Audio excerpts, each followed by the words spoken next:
പരാതിയിലെ പ്രധാന രണ്ടാമത്തെ വിഷയം എന്ന് പറയുന്നത് കരിപ്പൂരുമായി ബന്ധപ്പെട്ട സ്വർണ്ണക്കള്ളക്കടത്ത് കേസാണ്. നിങ്ങളൊക്കെ ഒരുപാട് പലതും റിപ്പോർട്ട് ചെയ്തിട്ടുണ്ട്. സ്വർണം പൊട്ടിക്കല്, സ്വർണം കടത്തല്, സ്വർണം തട്ടിക്കൊണ്ടുപോലെ, ഇങ്ങനെ പലതും. പോലീസിൽ ഇതിനൊരു വലിയ വിഭാഗം ഇതിന്റെ ഒരു പിന്തുണയോട് കൂടിയിട്ട് കള്ളക്കടത്ത് നടക്കുന്നു എന്ന് ചർച്ച ഈ നാട്ടിലെ അങ്ങാടിപ്പാട്ടാണ്. 10 മണി കഴിഞ്ഞാൽ എയർപോർട്ടിന്റെ പരിസരത്തുള്ള ഒരു കടകളും തുറക്കാൻ ഈ SP അനുവദിച്ചിട്ടില്ല. കേരളത്തിൽ അങ്ങനെ നിയമമില്ല. അപ്പോ ആളുകൾ പോയിക്കൊള്ളണം. പാതിരാത്രിയിൽ കരിപ്പൂർ ജംഗ്ഷൻ തൊട്ട് എയർപോർട്ട് വരെയുള്ള ആ ഒരുപാട് കെട്ടിടങ്ങൾ, ബിൽഡിങ്ങുകൾ ഈ പറയുന്ന സംഘത്തിന്റെ പാതിരാ പ്രവർത്തനത്തിന് സൗകര്യമൊരുക്കി കൊടുക്കാനാണോ?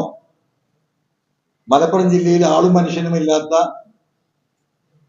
ജനവാസം വളരെ കുറഞ്ഞ പ്രദേശമാണ് ഈ എയർപോർട്ട് റോഡ്. അങ്ങനെ ഒരു നിയമം അദ്ദേഹം അടിച്ചേൽപ്പിച്ചിരുന്നെങ്കിൽ അത് എന്താണെന്ന് അന്വേഷിക്കണം. രണ്ടാമത്തെ കാര്യം, കേരളത്തിലെ ജനങ്ങൾ കേൾക്കാൻ, എങ്ങനെയാണ് ഈ കള്ളക്കടത്ത് നടക്കുന്നത്, എന്താണ് പോലീസിലെ ഇതിന്റെ ഉദ്ദേശം, നിങ്ങൾ കൃത്യമായി കേൾക്കണം.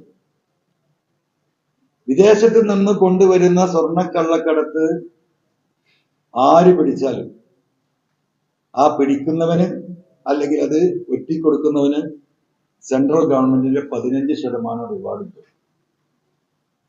ആ 15%, 1 കോടിയുടെ സാധനം ഈ പറയുന്ന കള്ളക്കടത്ത് മുതൽ സൂചിപ്പിച്ചുകൊണ്ട് 15 ലക്ഷം രൂപ ഒരാളും അറിയാതെ, ഇൻകം ടാക്സ് പോലും കൊടുക്കാതെ ആ വ്യക്തിയിലേക്ക് വരികയാണ്. അപ്പോ എല്ലാ ഇന്റർനാഷണൽ എയർപോർട്ടുകളിലും കസ്റ്റംസ് സംവിധാനമുണ്ട്, അവിടെ സ്കാനിങ് സംവിധാനമുണ്ട്, അവിടെ പ്രിവെന്റീവ് കസ്റ്റംസ് ഓഫീസേഴ്സ് ഉണ്ട്. കള്ളക്കടത്ത് തടയാൻ വേണ്ടി മാത്രമുള്ള സംവിധാനം. അപ്പൊ നമ്മുടെ കരിപ്പൂര് ഈ ഇന്ത്യയിൽ തന്നെ പേര് കേട്ട ഒരു ബോംബെയിലായിരുന്നു പണ്ട്. പക്ഷേ കരിപ്പൂർ ഇന്ന് ആ ബോംബെ ഗണത്തിലേക്ക് കള്ളക്കടത്തിന്റെ ഭാഗമായി മാറിയിട്ട് വർഷങ്ങളായി. ഒരുപാട് കേസുകൾ ഉദ്യോഗസ്ഥന്മാരെ പിടിച്ചതും CBI വന്ന് പിടിച്ചതും ഇതിന് കൂട്ടുനിന്നതും എയർ ഹോസ്റ്റസ് കൊണ്ടുവന്നതും ഒക്കെ റിപ്പോർട്ട് ചെയ്താണ്, നിങ്ങൾക്ക് അറിയുന്നതാണ്. അപ്പോ ഇതിന്റെ അടിസ്ഥാനത്തിൽ കരിപ്പൂർ എയർപോർട്ടിലെ ഈ പറയുന്ന CCTV സർവൈലൻസും അതുപോലെ സ്കാനിങ് മെഷീനുകൾ അൾട്രാ മോഡേൺ മെഷീൻസ് ആണ്. ഏതെങ്കിലും ഒരു തരത്തിൽ സ്വർണം ഒളിപ്പിച്ച് പെട്ടിക്കുള്ളിൽ, മെഷീനിന്റെ ഉള്ളിൽ, മറ്റു സാധനങ്ങൾക്കുള്ളിൽ എങ്ങനെ ഒളിപ്പിച്ചാലും അത് സൂം ചെയ്ത് കണ്ടുപിടിക്കാൻ ശേഷിയുള്ള മെഷീനുകളാണ് നമ്മുടെ കരിപ്പൂർ എയർപോർട്ടിൽ. സ്വാഭാവികമായും കസ്റ്റംസ് പിടിക്കണമെന്ന് ഉദ്ദേശിക്കുന്ന ഈ കള്ളക്കടത്തിന് 90% അവർക്ക് പിടിക്കാൻ കഴിയും. പക്ഷെ കഴിഞ്ഞ ഒരു 3 കൊല്ലമായി കസ്റ്റംസ് അല്ല സ്വർണം പിടിക്കുന്നത്. കസ്റ്റംസ് വളരെ ചെറിയ ഒരു ശതമാനം സ്വർണം മാത്രമാണ് പിടിക്കുന്നത്. ആരാ സ്വർണം പിടിക്കുന്നത്? ഈ പറയുന്ന സുജിത് ദാസിന്റെ നേതൃത്വത്തിലുള്ള ഡാൻസ് ആപ്പ്. എവിടെയാണ് പിടിക്കുന്നത്? എയർപോർട്ടിന്റെ പരിസരത്ത് നിന്ന്. ടോള് കഴിഞ്ഞ് ഇറങ്ങിയാൽ അല്ലെങ്കിൽ എയർപോർട്ടിന്റെ മുറ്റത്ത്. സ്വാഭാവികമായും അവിടുന്ന് ആര് സ്വർണം പിടിച്ചത് എന്താ ചെയ്യേണ്ടത്? നേരെ പോലീസ് ഈ തൊണ്ടി മുതലും ഈ പാസഞ്ചറെയും നേരെ കസ്റ്റംസിന് പ്രിവെന്റീവ് കൊണ്ട് ഏൽപ്പിച്ചാൽ പിന്നത്തെ പണി ആർക്കാം? കസ്റ്റംസിനാണ്. പോലീസുകാർക്ക് എന്ത് കിട്ടി? 15% കിട്ടി. വലിയ പൈസയാണ്. പക്ഷേ കേരളത്തെ ഞെട്ടിപ്പിക്കുന്ന കാര്യം എന്ന് പറഞ്ഞാൽ ഈ പോലീസ് ആ പണി ചെയ്യുന്നേയില്ല. സുജിത് ദാസിന്റെ നേതൃത്വത്തിലുള്ള കേൾക്കണം, സുജിത് ദാസിന്റെ നേതൃത്വത്തിലുള്ള ഈ ഡാൻസ് ആപ്പ് ടീമിന് ഈ 15% വേണ്ട. ഭയങ്കര രാജ്യസ്നേഹം, മനസ്സിലായോ? രാജ്യത്തിട്ട് അങ്ങ് സ്നേഹിച്ചിട്ട് അവര് നേരെ എന്താ ചെയ്യാ? ആര് പിടിച്ചാലും ഞാൻ ഈ പറഞ്ഞതുപോലെ കസ്റ്റംസ് പ്രിവെന്റീവിനാണ് ഏൽപ്പിക്കുന്നത്. ആ എയർപോർട്ടിൽ വരുന്ന പാസഞ്ചേഴ്സിനെ കസ്റ്റംസിലെ ഒരു വിഭാഗം ഉദ്യോഗസ്ഥർ അവര് സ്ക്രീനിൽ സാധനം കാണുന്നുണ്ട്. പല പല പല തരത്തിലുണ്ട്. അതിലൊരു തരമായി പറയുന്നു.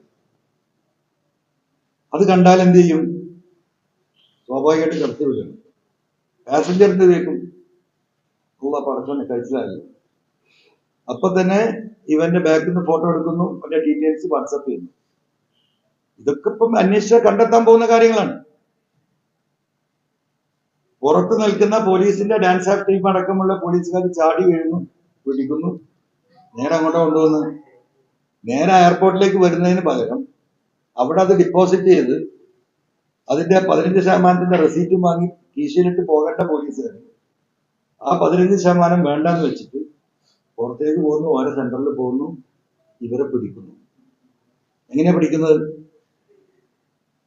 കള്ളം മുതൽ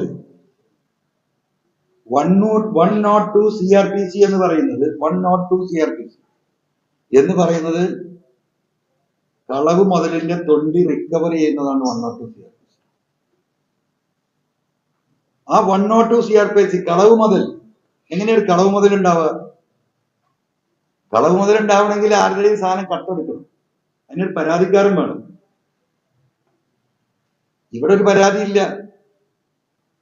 പാസ്പോർട്ട് വിദേശത്ത് സാധനം അവൻ ടാക്സ് വെട്ടിച്ച് കൊണ്ടുവരിക, അത് കളവ് മുതലല്ല, ടാക്സ് ആണ് വെട്ടിക്കുന്നത്. ഒരിക്കലും 102 CRPC നിൽക്കില്ല. ഞാൻ കൃത്യമായ ലീഗൽ അഡ്വൈസ് ചോദിച്ചിട്ട് തന്നെ പറയുന്നത്, നിങ്ങൾക്ക് അന്വേഷിക്കാം. എന്നാൽ 102 CRPC പ്രകാരം എന്താ ചെയ്യേണ്ടത്? അതിന്റെ പ്രൊസീജിയർ ഉണ്ട്.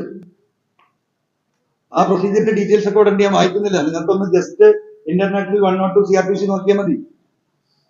102 CRPC പ്രകാരം ഇവരാദ്യം ചെയ്യേണ്ടത് എന്താ? GD എൻട്രി ചെയ്യണം. GD എൻട്രി ചെയ്തിട്ട് ഈ പിടിച്ച ഓഫീസർ ഇമ്മീഡിയറ്റ്ലി, ആ സെക്ഷൻ അങ്ങനെ പറയുന്നത്, സീനിയർ സബോർഡിനേറ്റിനെ ഇൻഫോം ചെയ്യണം. ഇവരാരെ ഇൻഫോം ചെയ്യുന്നു? ഡാൻസ് ആപ്പിന് ആരാണ് ഇവിടെ സീനിയർ ഒഫീഷ്യൽ? അത് ഒഫീഷ്യലാണ്. അപ്പൊ സ്വാഭാവികമായും കരിപ്പൂർ പോലീസ് സ്റ്റേഷനിലേക്ക് ഈ സാധനം കൊണ്ടുപോകും. രേഖാപരമായിട്ട് കരിപ്പൂർ പോലീസ് സ്റ്റേഷൻ കൊണ്ടുപോകുന്ന വേറെ പല സ്ഥലങ്ങളിലാണ്. അതൊക്കെ ഇനി വരുന്ന ടീം അന്വേഷിക്കട്ടെ. അങ്ങനെ 2 കിലോ കൊടുത്താൽ ഇവർക്ക് എന്താ കിട്ടുക? 1 കിലോക്ക് കിട്ടുന്ന, ഇപ്പോ എനിക്ക് തോന്നുന്നത് നമ്മൾ എവിടെ എഴുതി വെച്ചിരുന്നു, 6000 നമ്മൾ ഗ്രാമിന് കൂട്ടിയാൽ തന്നെ 60 ലക്ഷം അങ്ങനെ കൂട്ടാം ആവറേജ്. 2 കിലോ പിടിച്ച 1,20,00,000. 1,20,00,000ത്തിന്റെ 15% എന്ന് പറഞ്ഞാൽ 1 കോടിയുടെ 15 ലക്ഷം. 1 കോടിയുടെ 15% എന്ന് പറഞ്ഞാൽ 15 ലക്ഷം രൂപ സ്പോട്ടിൽ അവരുടെ അക്കൗണ്ടിൽ പോവാണ്. അതിന് പകരം ഇന്ന് 50 ലക്ഷം ആക്കാൻ കഴിയുമെന്നാണ്. 50 ലക്ഷം ആക്കണമെങ്കിൽ എന്ത് വേണം? ഈ വന്നതിന്റെ 40-50% എടുക്കണം. കസ്റ്റംസിന് ഇത് കൊടുക്കാതെ ഈ കൊണ്ടുവന്ന കാരിയറിൽ നിന്നും, എന്നാൽ ആ പിടിച്ചിട്ട സ്വർണം CRPC 102 പ്രകാരം എന്താണ്? ഇമ്മീഡിയറ്റ് സീനിയർ ഓഫീസറെ വിവരം അറിയിച്ചുകൊണ്ട് കോടതിയിൽ കൊണ്ടുപോയി ഡെപ്പോസിറ്റ് ചെയ്യണം. ആ സാധനത്തിന്റെ രൂപഭാവങ്ങൾ മാറ്റാൻ 102 CRPC അനുവദിക്കുന്നില്ല. അതിന് സുജിത്ദാസ് പറയുന്ന ന്യായം എന്താ? അത് ലിക്വിഡ് ആയിട്ട് വരുന്നുണ്ട്, വേറെ പല ഫോർമാറ്റിലും വരുന്നുണ്ട്, പെയിന്റ് അടിച്ച് വരുന്നുണ്ട്, റബ്ബർ മാറ്റിന്റെ ഉള്ളിൽ വരുന്നുണ്ട്. അപ്പൊ ഇതാരാ പരിശോധിക്കേണ്ടത്?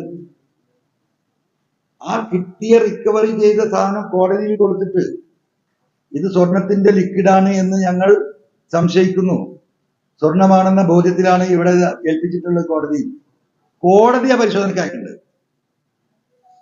ഇത് സ്വർണ്ണാണോ, ഇത് വെള്ളിയാണോ, ഇത് സിൽവർ ആണോ? അതിന്റെ ഈ 102 CRPCയെ ദുരുപയോഗം ചെയ്യുന്നതിന്റെ മറ്റേ വഴി. എന്നിട്ട് ഇനി ഇതെല്ലാം കഴിഞ്ഞാലും കസ്റ്റംസിന് കൊണ്ടുപോയി കൊടുക്കുക, അതുമില്ല. അപ്പൊ നിങ്ങൾ ആലോചിക്കണം, 1 കോടിയുടെ മുതൽ പിടിച്ചാൽ 15% ആ ടീമിന് കൃത്യമായി സെൻട്രൽ ഗവൺമെന്റ് റിവാർഡ് കൊടുക്കുമ്പോൾ ആ റിവാർഡ് വേണ്ട. ഇത് കളവ് മുതലാക്കിയ പൈസ കൊടുക്കും, ഇത് പോലീസുകാരനെങ്കിലും. ഇത് കളവ് 102 CRPCയുടെ കളവ് മുതലാണ് കോടതി കൊണ്ടുപോയി കൊടുക്കുന്നത്. ഒരു പൈസയും കിട്ടില്ല.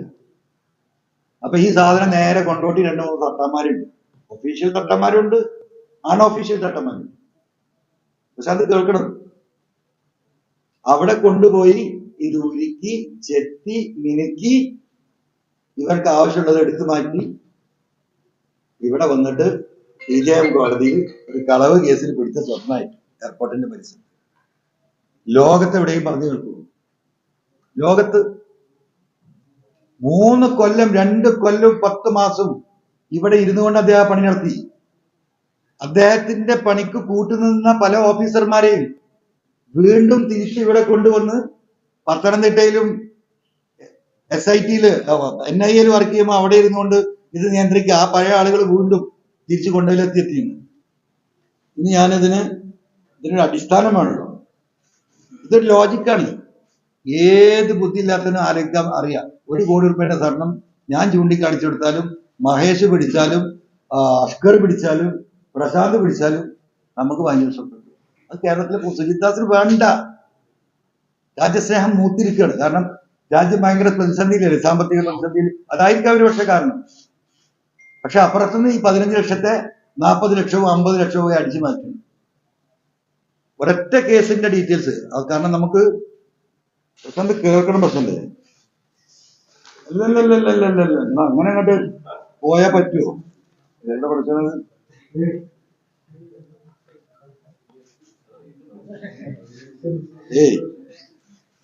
പ്രശാന്തേ, 21, 22, 23 അല്ല, നിങ്ങൾ കുറെ കേട്ട ആൾക്കാരാണ്, കേട്ടിട്ട് അന്തം വിട്ട ആളുകളാണ്. എന്താ പൊതു പരിപാടി ഇങ്ങനെ അല്ലെ? സത്യതല്ലേ? ഈ വസ്തുത കണ്ടെത്താൻ കഴിഞ്ഞിട്ടില്ലല്ലോ. നമുക്കാർക്കും ഇത് കഴിയില്ല. നമ്മളിത് ഹിന്റ് ചെയ്യണം. ഇനി ഇതിന് ഇൻവെസ്റ്റിഗേഷൻ ഏജൻസി വരണ്ട്. ഇപ്പൊ ഇൻവെസ്റ്റിഗേഷൻ വരുന്ന ആളുകൾക്കില്ല ഹിന്റാ കൊടുക്കുന്നത്.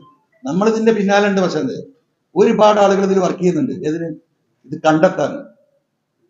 ഇപ്പോ 2021, 2022, 2023 സെപ്റ്റംബർ വരെ പിടിച്ച കേസ് എത്ര ഉണ്ടാവും? പക്ഷേ എത്ര പറയും? പോലീസ് പിടിച്ച സ്വർണ്ണ കേസ് ഈ 2 ജില്ലാ മണ്ഡലത്തിനടുത്ത് അത് ഒരു കസ്റ്റംസിന് റിപ്പോർട്ട് ചെയ്തിട്ടുണ്ട്. അത് വേറെ ഡിസ്കൗണ്ട്, ഞാൻ വേറെ പറയാം.